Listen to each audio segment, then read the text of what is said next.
Savannah is so beautiful that the dead never truly depart. Oh, I'm here for it. James Caskey, writer of Haunted Savannah. Like it. Now we're taking a little old break from Billy Bodin with a little bit of mind bleach. And we're going to talk about one of my favorite places in the world, because if you guys haven't been able to tell at this point, I love to tell you about all my vacations and favorite spots in the world, as well as my best favorite parts of history. So Savannah being one of them. Let me get my sources out of the way before I forget. Visit Savannah, Blue Orb Ghost Tours, the Telfair Museum, the Pirate's House, Savannah Terrors Tour, Ghost City Tours, Ghosts and Gravestones of Savannah, the Pink House, Savannah First Timer, and of course, me, myself, and I, because I've been there about a million fucking times. That's what I'm here for. Your stories. I love Savannah so much. Like, even my kid was born there. Like, I lived 45 minutes south of Savannah, a little place called Dario. And I could either had Camilla on base at Fort Stewart, or I could just drive all the way to Savannah. And your girl did that. Of course she did.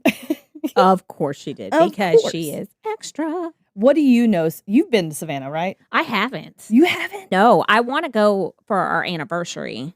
So maybe we'll go this year. You should. What's your anniversary? It's in October. October. 10/10. I would just wait a little bit longer because it's hotter than hell. Like, hotter than Satan's butt crack there. In October? I know sometimes it depends. Because, like in Florida, sometimes on Halloween it was fucking freezing. And then other years it was so hot you had to take half their kid's costume off because... No, it's just the humidity, I think. Yeah. That makes it so fucking terrible. Maybe we'll go in November for my birthday. There you go. Let me take you down. You've heard of River Street, right? Mm-hmm. And I want to eat at Paula Dean's restaurant. Oh, it's very overrated, but I will take you. I say that like I'm going with you. You guys should go with us. I should. I know so much about Savannah. It's ridiculous. Oh my God, that's what we should do. You'll have your own personal tour guide. I'll send you an Evite. Thanks. Just kidding. I don't do that shit. This is your Evite. This is your E5. Bitch, write it down.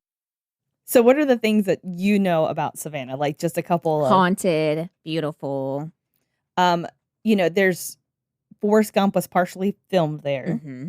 And everybody here heard about Midnight in the Garden of Good and Evil, or, the late 90s, early aughts time frame where all this kind of went down. But it only scratches the surface of an incredibly haunted city of buried bones. And today, I'm going to tell you about my own favorite haunts. Yay! Let's talk about with its origins. A British colonial capital, Savannah was established in 1733 on the Savannah River by James Edward Oglethorpe. Of course, when he landed on Yamacraw Bluff, there were indigenous Americans who he, quote unquote, moved with the assistance of Yamacraw chief Tomochichi, who gifted the land to Oglethorpe, which, first of all, love that name. I'm sure he was like, you know what, white man? You can have my land. I'm going to give it to you as a gift, and I'm just going to skirt right on out here and hop on the Oregon Trail. What's the payment? Yellow fever and malaria? Thanks. And slaughtering of my family? Great. Genocide? Mass genocide? Oh, I love it. Yeah, I'm here for it. And so Oglethorpe envisioned a colony which would serve as a haven for English subjects who had been imprisoned for debt and the worthy poor, before it became a garrison colony to protect the 13 colonies from Spanish Florida. He had 4 rules: no enslavement, no Catholics, no liquor, and absolutely no lawyers. Which... I was here for it till number 3. Like, well, you want to really take my liquor away? Not my liquor. Right? Eventually, all 4 laws would change, starting with slavery. With slavery in the 17th. You mean those aren't still the only 4 laws there? What? I don't have a slave? So slavery began back again in the 1750s, and Catholics were eventually granted entrance after the American Revolution. And now there are liquor and lawyers aplenty in Savannah. Like, you throw a stone, there's liquor or a fucking lawyer.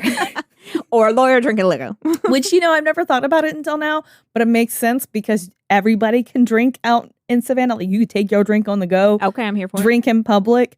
So no wonder why there's so many goddamn lawyers. People having to get real crunk. I can take my tequila with me. Lots of public intoxication. Oh my God. And so he would create the Oglethorpe plan to lay out the foundation of Savannah with the feature of distinguishable squares that made the town very walkable. And it was a way of fostering social equity and pretty much put him ahead of time. Over the next century and a half, Savannah welcomed numerous European immigrants. This included the Irish, the French, Greek, as well as those looking for religious freedom. There was a huge immigration of European Jews that were welcomed, and it was quite unique for the time period because, everybody's always been hating on the Jews. Apparently, they're having a good challah bread, okay? The Jews are amazing. They're welcome there, just not the Catholics. We're starting a new trend. We hate Catholics. Me too. So, the Irish portion of those descendants She's just kidding. She loves everyone. Well, do I? Don't piss off our Catholic listeners. I'm very much into the Chatterlegs, okay? The Irish portion of those descendants celebrate St. Paddy's in one of the largest national celebrations in the U.S., filled with grain alcohol-filled cab slushies and vomiting profusely on River Street. Aww. So, sounds like Bourbon Street. Yeah, exactly, but classier? No, I don't even want to say Southerner? that. It's more of like a quick shot. Like Savannah St. Patrick's Day is the most vomit-inducing place. Like we went, Mark that we off had my to list of park when to go. 2 miles away. It felt like blocks, really, probably for $20. Then we get up there, try to get in the parade. It's so fucking busy. We're like, let me hop into B&D Burgers, which is in Savannah still. And then we come out and everybody is shoulder to shoulder. Now, I get this pre-COVID, whatever. But even then, I was like, if I'm going to vomit, I'm going to do it in the comfort of my own home. Same. I will lose my ever-loving shit if a stranger vomits on me. Okay? Yeah, not my favorite. I will need a Savannah lawyer at that point. So Savannah is southern in all ways, from the resurrection ferns that grace the limbs of the old oaks to the beautiful historic homes, but with quite a few eccentricities. See, look at me. I did it. I'm so proud of you. Did it, guys. Whew. There was once a tax on doors because they would have all these ridiculous taxes back in those times, So people got around this by adding large pane windows and using them as a door to evade the door tax. The River Street cobblestones aren't actually cobblestones. So they're ballast stones. Do you know what that is? Nope. When a ship is empty, it could end up flipping upside down. So ballast stones hold that ship's weight, because if everybody's what above kind of ships are they making that flip over when you take the cargo wooden out? Ships. I don't think that happened to the pirates, but anywho, It's the carry Plymouth on. Special, okay? Don't take that last crate out. Oh, fuck. This ship flipped over They would again. come from England, and they'd have all these ballast stones holding in the holes and everything. They pull up, and then they throw all the fucking ballast stones on the riverfront and be like, all right, I'm going to take my cargo and go. So after a while, Savannah's like, fuck, we got to do something about these bitches. All these stones hanging around. And then they made River Street out of cobblestones, and those ballast stones are still there today. Oh, that's pretty cool. Just waiting on you to get drunk and trip and break Clickety-clack your on ankle. down. Click, click, clickety-clack. They also have these fucking terrifying stairs that have been around since the 1700s that are like the really tall, very short, like you got to tiptoe up them bitches. Becky, no. They're like 30 feet high. No, I'll take the elevator. Thank you. Thank you. There's like one. It smells like piss, but I'll take it. That was like when I went to my first NFL game and we were up in the nosebleed section. And as you get higher, the stairs get narrower and it gets steeper. And I was like, oh, dear God, I'm going to die because I'm going to fall down this. And I'm like clinging to like the handrail walking up. Yeah, it was awful. I'm like that when I go up the escalator in IKEA. Oh, Girl, God, no. Same. Fucking hate that thing. Heights and me, we're not cut from the same cloth. We're not friends. Well, besides all these cool things about Savannah and their weird little eccentricity. Nah, I give it. It's a one and done. It's one and done. Eccentricities. Yes, that word. You're probably wondering, well, why is it so haunted? How could it not be? Hello. Some of the squares. So when they talk about the Oglethorpe plan, it's literally just square next to square, and there's roads going in between them. And these squares in certain spots were just graveyards. Oh, so even and they just built shit on top of them. They're just the ones that weren't important. So like slave. An immigrant. So let's build on top of the people we really fucked over, because they're the ones that are really going to haunt us. I love to be haunted like a motherfucker. Have you watched the show Ghost? With maybe where the chick inherits the mansion and there's ghosts that live in it and she falls and hits her is that head. on Netflix? I've been meaning to watch it. It's on Hulu, I think. It's just a sitcom and it's just funny, but you should watch it because I fucking love it because these ghosts live in the house and she can talk to them. And there's this one part where one of the ghosts, sorry, Jimmy, he loved playing D&D and her husband loves to play. So he plays with the ghost and she has to sit at the table and tell them back and forth what they're saying. And so then she's like, oh, sorry, Pete said he doesn't want to play D&D. And the ghost is like, I did not. And her husband's like, oh, no. And she's like, this is a living hell to sit here and narrate this. And JJ's like, that would be you. Huh? I'm like, yes, it would be. Absolutely. Oh, no, he's not here. He floated off to heaven. You don't have any more D&D partners. They're all waiting to go to heaven. And when they go to heaven, they call it getting sucked off. No, I'm watching it now. You have to watch it. It's hilarious. And they're like, oh, he got sucked off. I bet he did. So in these squares, sometimes it'll rain and bones will still pop up because think about how they buried people back in the day. Oh, yeah. It was in like wooden caskets, like little coffins. And you had like the local drunks out there digging the hole, so they didn't go as far down as they were supposed to. And this is like Savannah's like on a bluff, and bluff is just marsh. Yeah. So, I mean, the ground's already overly saturated. Well, let's just, put some bones and see what happens. And so there are also a unsettling amount of murders and sad happenstances that has marked Savannah in a dark Gothic veil that I love so much. Of course. Its history is some of the oldest in the nation and some of the most violent, which is still prevalent today, much like New Orleans. It's something about that heat and humidity that pisses people off to the point of murder. And if you ain't been in it, it cannot be described, but it will. I get illogically angry because it is so hot and humid. I'm just angry. It makes me angry talking about it. It's about to come. We're right in the starts of it. Oh, I hate it so much. That's why I was like, I'm enjoying my back porch in the morning, and then it starts getting about like 11 o'clock. I'm like, time to go in. That sun's coming out real hard. It's about to beat me down with some melanomas. We talked about melanoma this morning. Jeez. And so I want to start with one of my favorite and oldest parts of the city, the Pirate House. By the 1750s, so before America was America, Savannah was a bustling seaport.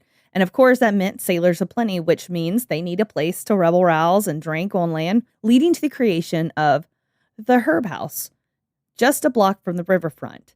It is 250 years old and now has been one of the most popular places to eat in the city, with the ability to still eat with kitschy mugs of pirate punch to quench your thirst. I still have that mug downstairs. It's literally a skull and it's like a knife through it, and then the knife handle is like how you hold the mug.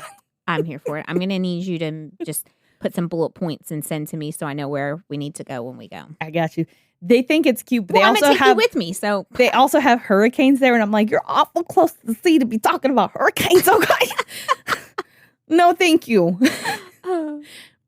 There are stories that the sea captains would Shanghai seamen. Do you know what Shanghaiing is? I don't. So it sounds racist, but carry on. It does. Honestly, very much. So what they would do is they would get these guys really fucking wasted at these taverns. And a lot of these taverns had like underground tunnels that went out to port. And so these people would pass the fuck out. They would take them out into the ship, haul ass out in the ocean, and they wake up and all of a sudden they're indentured servants on this fucking ship. Oh, yikes. So San Francisco is a place that's very... not how you want to wake up from a hangover. My head is hurting and now the boat's rocking. Yeah. And I just already wanted to vomit. Yeah. Then you add the motion of the ocean? No, thank you. And I'm chained up and I'm your slave now. Fantastic. And all these stinky sailors. Scurvy about. I was just thinking about that. I'm like, I don't even have to worry about scurvy. And so under the Pirate's House, there is still a system of tunnels. And when you go in to eat, they have one open. They, of course, have glass on it. I wonder how many people fell in that bitch before they put glass on it. But I digress. It is Savannah. But the tavern would become famous from a very particular book called Treasure Island. Ah. So the book would state that a captain named Flint would die upstairs in a room. His last breath had him shouting to bring rum. Mine too, man. Same. Here for it. The character in the book stated that he was with Flint when he passed away in the tavern. It said that Captain Flint still haunts the building to this day. But Captain Flint is really a character. He's not a real person. So it's not exactly true. But a ghost of a pirate captain dwelling there is not entirely out of the realm of possibility. Right. It is said when you go into the place, you see shadow figures and other ghostly things. You'll see them walking around the dining halls. No, they're not character actors. They're just ghosts. When the staff is all alone, they can feel like they're being watched. That's how I feel when I'm walking around my house with Jimmy. That's because you are being watched. Sometimes I feel like Jimmy's a creepy. It always feels like you're never alone in that building. Many employees say that they felt watched, only to turn around and see an apparition of a seaman from long ago. I can't keep saying seaman and not want to tell you right now that this is making me get the giggles. Get the 12-year-old girl giggles. Seaman. You can expect to hear footsteps when there is silence, and you know that these are sounds of boots on floors. People who walk past the building have also reported seeing ghosts in the windows, like just casually. Hey. And a poem written by Christopher Soucy says, if you find yourself at the pirate's house on any given day, you may hear the ghost of a pirate captain calling for his first mate. Bring aft the rum. You may hear the ghostly captain cry. These could be words spoken by pirates, but just before they die. So gather around at the old pirate's house and spin a yarn or two, because in Savannah, the only thing missing from our ghost stories is you. So, mic drop. We'll have to go check it out. It does look rickety as shit. Maybe that you might get some tetanus if you got a little too close to those nails. Those are the best places. And the whole building is like they have the original part and then they built on. But it is like very in the corner by the harbor and everything. Don't remember how good the food was, but it was pretty fucking cool to be there. If you drink enough, everything's good. So let's talk about the Sorrel Weed House. This 16,000 square foot Greek revival home was built in the 1830s for a wealthy shipping merchant and esteemed citizen of Savannah, Francis Sorrel. It resides in Madison Square, and the opening scene of the 1994 film Forrest Gump was filmed from the rooftop of the Sorrel Weed House. And it's a popular tourist stop. So like the feather coming in, that's where they were filming it from. The floating feather begins to drop in Madison Square before the scene splices to the bench which resided in Chippewa Square. But that's not why it's haunted. After Sorrel's first wife, Lucinda, died of yellow fever in 1827, he married her sister, not his. Okay, I was like, what in the Alabama? Oh, Dad.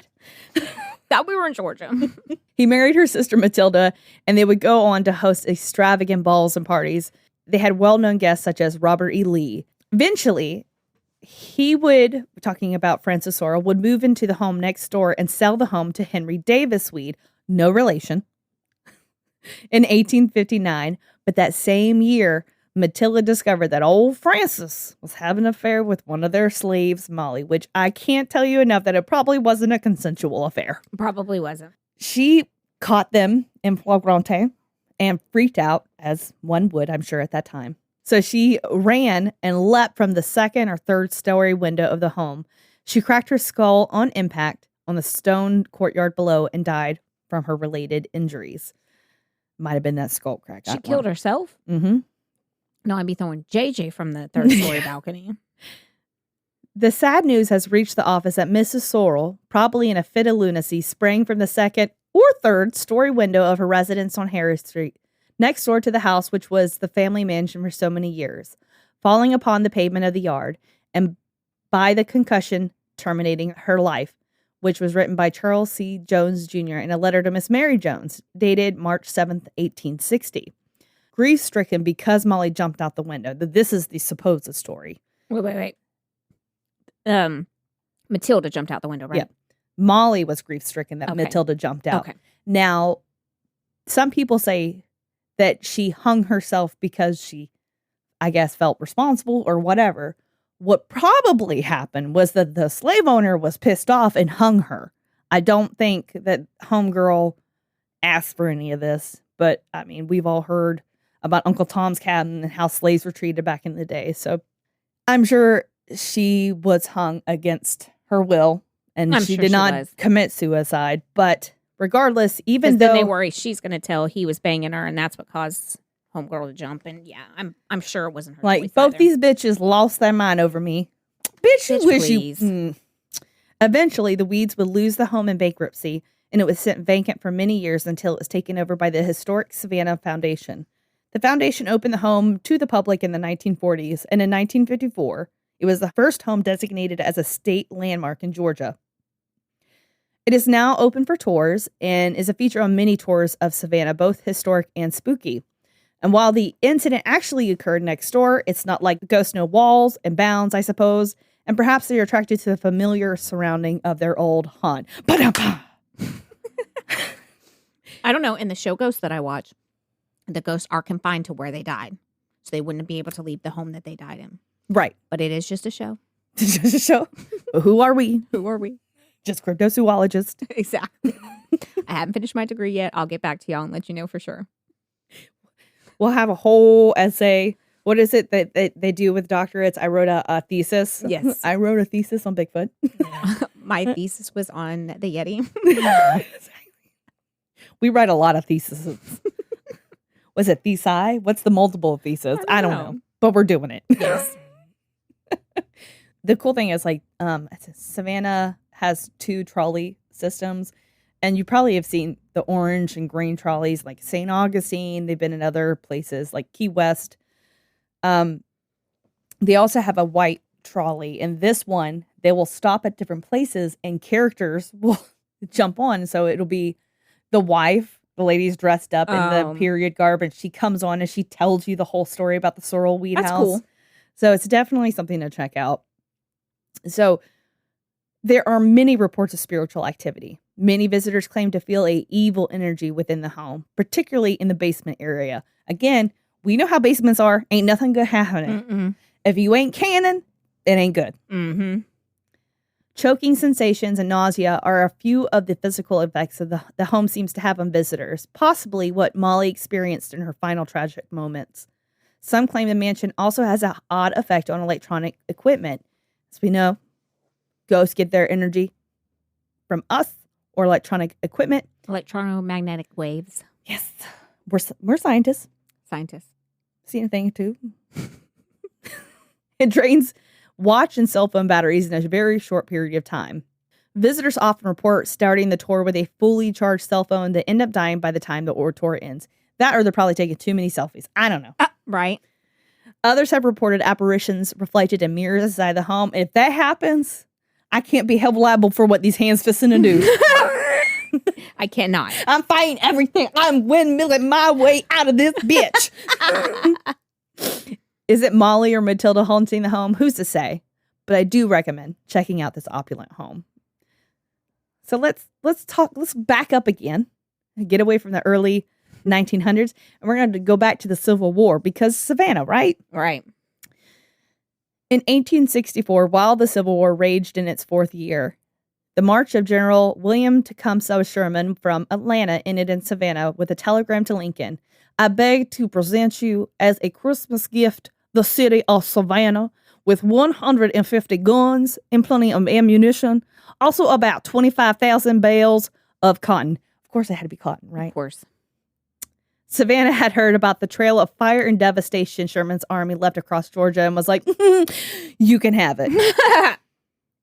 So after a long crusade of pillaging and burning for 285 miles long in a 50-mile wide swatch to arrive in a quiet, surrendered Savannah was giving the 60,000 Union soldiers some serious blue balls as they had been prepared to take Savannah by siege. Oh. Like that was the... And then they just went there like, you can have it. It's yours. Like, y'all gonna have to calm down. Now, the average age of the Union soldier was 25 at this time. Both extremely young and extremely old soldiers were serving as many soldiers had fought and died in battle, leaving the less ideal men to conscript. So you have all these teenagers, basically. Young, dumb, and full of cum, as they like to say.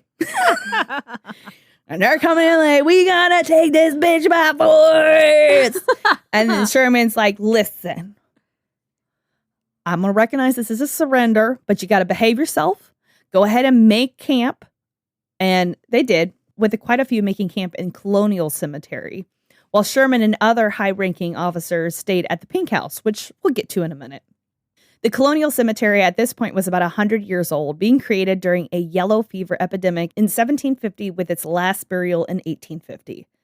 So at this point, been like 20 years plus since somebody had been buried in there. This 10,000 people-filled cemetery Jesus. is still there, but it has a bit of a hidden secret. Its borders aren't really where the cemetery ends, and in fact extends under Abercorn Street and under the surrounding homes in a very poltergeist fashion. You moved the headstones, but you didn't move the bodies. Oh, yeah.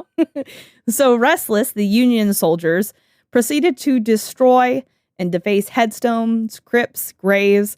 Some of the graffiti That's is just rude. very rude, right? Some of the graffiti is still visible today. If you, Oh, wow. You have to pass Colonial Cemetery if you're going down. Abercorn is like the main street that takes you into downtown Savannah. And on your right, there will be Colonial Cemetery, and you'll see it and you'll think nothing about it. But really, you have to go back and stop and take a look because there really is still graffiti. Like, interesting. You can't just paint over that, I guess. How much time did it take them to carve, like, whore? Call this bitch for a good time? Shit, like, come on.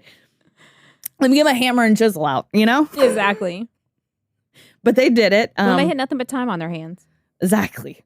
On a few of the headstones throughout Colonial Park Cemetery, you'll find dates carved in the stone that are wrong. People who lived 1,000 years and other ridiculous and mischievous defacement, like I said. They pulled bodies out of crypts and did all the things that will get your ass haunted as fuck. And over the years, it's no wonder why it's gained a reputation for ghosts. And it also has a history of voodoo, using it as a place to perform rituals, which I feel like, of course it does, being where it's at, and y'all don't know if you've never been there, it's a very visible spot. Like, you gotta go out there performing voodoo rituals. You might as well do it in a Walmart parking lot. like, really? You may think that voodoo is a Louisiana thing, but considering that the amount of Caribbean and African slaves brought through Savannah, it's no wonder why it became a fixture in Savannah lore. It is said that the soil and bones have been used in many a ritual, but who wants to go and confirm that? Not me. I ain't about to make a voodoo priestess mad, but I am sure a few of the souls that belong to those bones are pretty pissed. Oh, yeah. There's also a playground near the cemetery where ghostly children are said to play. There is a story of a serial child killer who was caught and hung by the name of Rene Rondelier.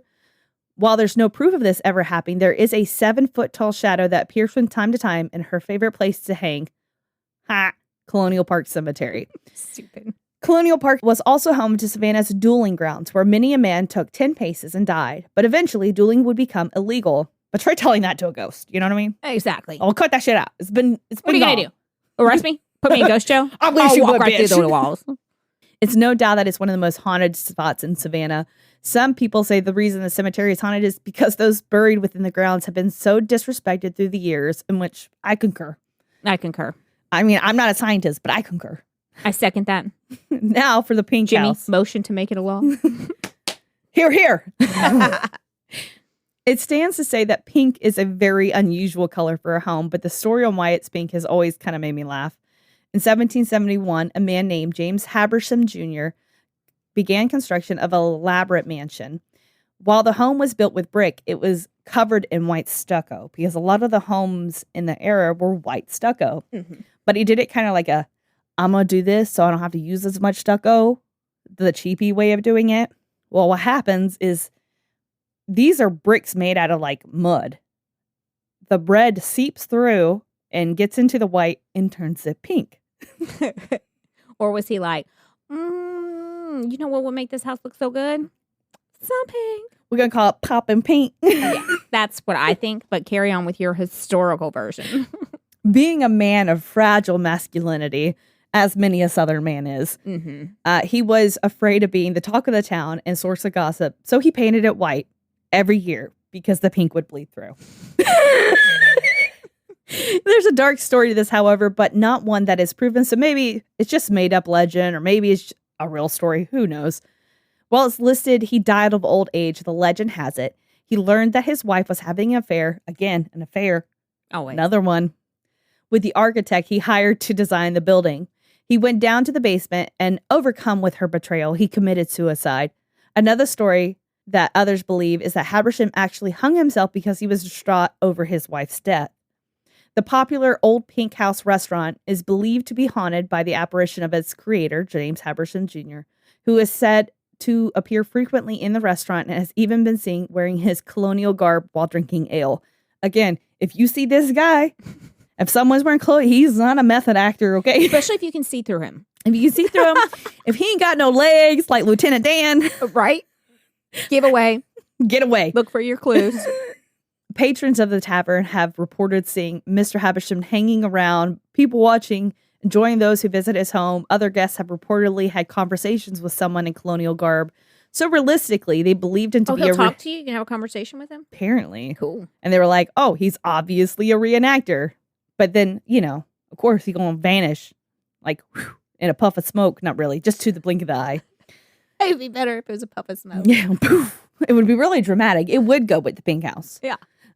Since the building became a restaurant in the 30s, employees have continued to see the ghost of James Habersham Jr., and you're going to love this. Only between October and March because he doesn't like the heat. Same. Even in death. Even in death, he's like, fuck this. I'm going to This come is out with too cool. hot.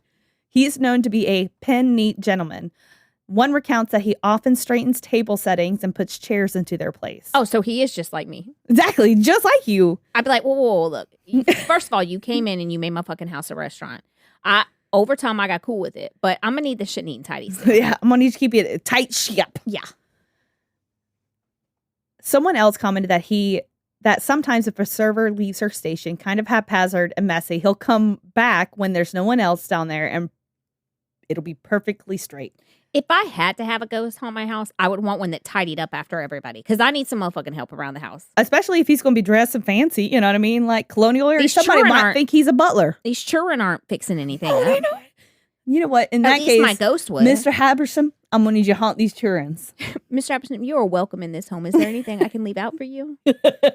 His ghost has been blamed for the mysterious lighting of candles that are placed on the tables. And he lights candles so it smells good? You tidy up and you light candles? Creates an ambience. You know what I'm saying? I take the Ghostbuster trap him and take him to my home and release him there. I can imagine someone coming to your house like, Becky, why is that colonial man here? Listen, that's Mr. Habersham. Give him the respect. Thank you. Put some respect on the H. First of all, he's not just a man.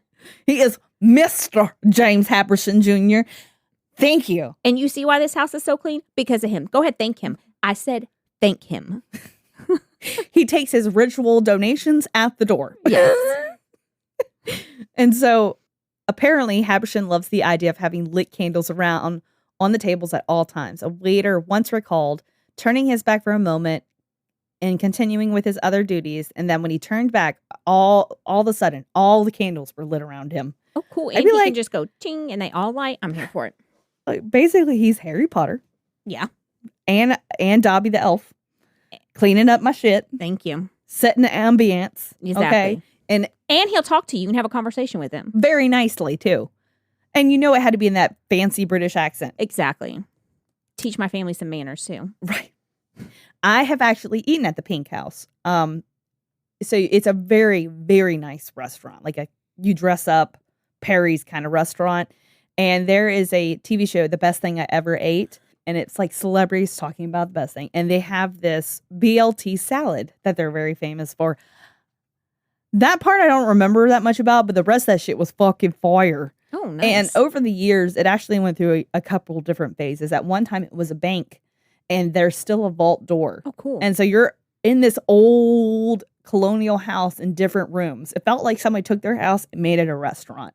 And everybody's dressed nice. It's really cool, but it's definitely a must-see. I did not get to talk to Mr. Habersham, but I also am a neat person, so he probably didn't feel like he had to. You know what I mean? So what you're telling me is when we go, we need to, like, disarray the table a bit. Blow the candle out. flick my butter across the room. Let's see what happened. That's how you get your ass haunted. You're sitting there and all of a sudden you're like, bam. God, I felt like someone smacked me up against the back of the head when I flung that butter. This is Mr. Haberson teaching you some manners. Bitch, get it in order. He's like, don't come into my house and throw butter. Right. And so let's go on and talk about one of the most famous stories. It's Midnight in the Garden of Good and Evil. A lot of people have probably seen the movie or read the book. It was written by John Burrent, and in the movie adaptation is a true crime story of, and pretty much talks about Savannah in general. I think the guy was from somewhere. I think he was from New York. So coming to Savannah in that time frame probably was a whole different. I feel like nowadays, like when you go back and forth, because we're all so connected, that things are blurred. There's no real distinguishable, like how they have Wawas down in the South now. You know what I mean? Right. Like it's not as out of the realm, but back in those days, To go to Savannah from New York would be a night huge, and day. right. Yeah. The too long didn't read version was the murder of Danny Hansford, a local male prostitute who was characterized as a, quote, a good time not yet had by all, by respected antiques dealer Jim Williams, who was also his employer. I mean, Right. as a John an employer? Like, do you get a W-2? I don't think you do, but you do get slapped around at the beginning if you didn't make enough. So same day. Is that tax deductible? The slap's free, bitch. Right? This resulted in 4 murder trials, which is very unusual. Because what do they call that? Double jeopardy. Double jeopardy. There you go. See, that's my girl right there. I'm here for you. So you usually don't even have 2. You have no less than 4. So you know that shit's spicy. Okay. Right. It ended in acquittal after the judge finally agreed to a change of venue to move the case away from the Savannah jury pool. While some of the book is fictionalized, the majority of it's true, and its main character is based on John himself. It features the Savannah Low Country Society, its dirty underbelly, the spirited people of Savannah, including its most famous drag queen, R.I.P., Chablis DeVoe, a.k.a. the Lady Chablis, who gave honestly one of my favorite quotes of all time, describing how to just move on with life. Like my mama said, 2 tears in a bucket, motherfuck it. Yes. I love it so much. You've never heard that before? I love it so much, I still say it. Like, oh, well, the way I always heard it was 2 tears in a bucket, fuck it. But No. motherfuck it. Same thing. I just like it's such a unique 2 tears in a bucket, motherfuck it. Yep. And she actually starred in the movie version. Oh. So she has since passed away, but she was a huge staple in Savannah culture. What does this have to do with the Mercer house? Well, that's where the crime took place. But the history is far deeper than that. It's named after Johnny Mercer, which he was the one who sang Moon River. His great-grandfather was what the mansion was named after. He had actually never even fucking been to the mansion or lived there, but everybody calls it the Mercer house. And it was built in the 1860s. And it was, of course, the building was interrupted by the Civil War, so it took a very long time. And by 1969, there is a 11-year-old boy named Tommy Downs, and he fell off the roof and was impaled on its iron fence. Oh. And all around the property, because it's on a square, is a black iron fence with poke. Mm. And that fence that he fell on is still there, and it's still a broken tip where he fell. Oh, stop. Because that's how Savannah do it. We like to make people uncomfortable. Like, you can't fix that. It's historical. Trust me, his ghost will appreciate it. So it's said that his ghost reenacts his death and is often seen walking around the home and the grounds. And it sat vacant for a while till Jim Williams bought the home in the 70s and fully restored it. And he was really well known for restoring homes. He himself was a very eccentric character. Once there was a movie being filmed in Monterey Square where the Mercer home is, and Jim was pissed that they wouldn't donate to the local Humane Society. So he didn't want to give permission for them to film his house. So to interrupt shooting, he hung a Nazi flag. Oh, Jesus. But he clearly wasn't thinking that through, because across the square is the Congregation Mikhail Israel Synagogue. Oh, come on, bro. Let's do something a little less tacky. Exactly. Now, Jim was known for his extravagant parties, especially his Christmas parties. And he even threw a massive one after his last acquittal. in true Savannah fashion, and shortly before his own death, and for 5 years, the home sat silent until there were complaints of loud parties being thrown to find that there was no party. Oh. It's This alleged, ghost man was partying it up. right? Getting crunk. Inviting all the Savannah ghosts. Let's get down, get crazy. It's alleged that when you pass by the Mercer Williams house on the night which Jim Williams would throw his annual Christmas party, you'll see the chandelier's light illuminate the whole house, painting images of the guests in the windows as they move from room to room. Some even claim to see women in their best societal gowns and the men dressed to the nines as they enter the house, showing up to the festivities fashionably late. Since Williams' death, those members of the staff who have worked inside his house in the after hours have from time to time seen the ghost of Jim Williams. Most frequently, it's said that he appears in full apparition form, walking up and down the halls of the house. There is yet another ghost, though. It's the ghost of his victim, Danny, whose soul has been trapped for years. It reportedly tormented Jim, and he had even went as far as to hire a voodoo priestess to remove the spirit without success. Eventually, almost a decade after Danny's death, Jim Williams' body was found dead in the almost exact same spot Danny's body had been found. Coincidence? I think not. These days, Jim's sister owns the home and is not a fan of the ghost stories, nor will she speak of her infamous brother. She continues to live there and in recent years allowed tours of the home, so see for yourself it's truly haunted. Worst comes worst, you end up at a ball. You know what I mean? Right. So, conclusion, I can go on for days about Savannah and how much I adore its history and its creepiness, but it just doesn't know justice. Dripping in the quintessential Southern Gothic style, it's truly a destination to behold and will always be one of my favorite haunts. You thought I wasn't going to get it again. Ah! Best dad jokes ever. Yeah. Y'all come save me. Okay, for real. For my birthday, we have to go this year. I'm dead ass serious. We always make these plans and we don't go through, but I'm serious. Oh, gosh. So there's still so much that I was like trying to pick stories. Like, all right, let me pick some of the more popular ones. And I was like, man, but I want to talk about this one. And I want to talk about that one. I love that town so much. You're going to fucking adore it. There's even like this, All right. Veterans Day weekend. Hear that, Jimmy? That's my birthday weekend. My birthday's the 12th. Veterans Day weekend. Y'all make a note right now. She likes birthday presents, okay? I'll already be off that Friday. Oh, So then I can take off that Monday. No children's invited. no children's. There's a bunch of like fancy spas and fancy hotels. I want to go to museums, haunted places, and I want to get drunk at the Pirate House. Huh? Oh, yeah, there's a martini bar called Jen's and Friends, and I love that place. Okay. And it's a First martini night. bar that they make whatever martini. You want Rice Krispies martini? I do. Got it, fam. You want a Girl Scout martini? Like Girl Scout cookies, not the Girl Scout people. Maybe they'll do that one too. I don't know. I don't know. But it's like this little tiny hole in the wall, and I honestly have only ever happened upon it drunk. I don't know where it's located. That's all right. We'll find it. But I know it's down there. I got some ghost friends there. That is where Jimmy, Oh my God. but it's not that romantic. So like we both y'all used to drunk? smoke outside. We used to both smoke cigarettes. We'd be outside. He's smoking, I'm smoking. And I had already said, I love you. And I was like, you say it back in your own time. And I said, I love you. And he looked back and he went, I love you too. And then he got the biggest, oh, fuck, I just said that face. Like he had regrets. And I was like, no takes backs. No take backs. Got him. And then we went down to Sweet Melissa's. And that's when he told me I was his girlfriend. Oh my God. And then we went home and did it.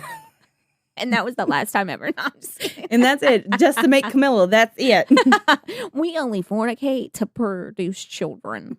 And we only have one. So you And can we see don't how want no more thrilling children. his life is. But I hope you guys enjoyed that. Before we get back into Mr. Billy Bonin. I want to call him Yes. Billy Bones because we were just talking about the Pirate's House.